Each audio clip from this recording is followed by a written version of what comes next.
This is just as important as to understand what the discernment team is not.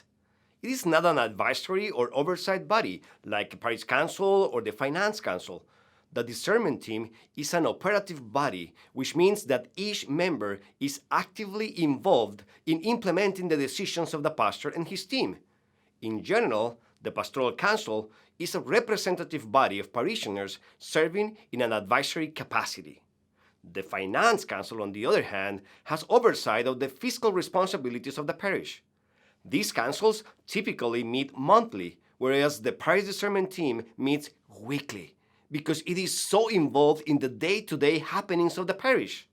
Yes, I said weekly. It's crucial that the discernment team of a parish meets weekly to look at the overall health of the parish. While weekly meetings are the norm, this team may need to come together more often at times, even at a moment's notice, because this is the group of people the pastor can rely on to help him address the issue. It's also important for members of the discernment team to understand that being on the discernment team is not a reward or a privilege, but rather a serious responsibility. Forming this team may seem easier said than done, especially if you are worried about hurting people's feelings. Of course, there can be challenges and roadblocks to implementing a parish discernment team, and we all know there can be personalities and politics that make this situation difficult. Generally, there are some common challenges that pastors face when building a team at the parish. Number one, hurt feelings from some who aren't selected. Number two, misunderstanding by staff and the discernment team as a special club. Or number three, pastoral council members feeling threatened or confused. These concerns can be minimized with early and effective communication.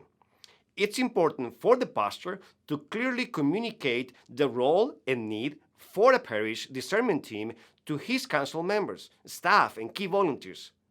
Communication and over-communication can eliminate the potential for hurt feelings, jealousy, and misunderstandings.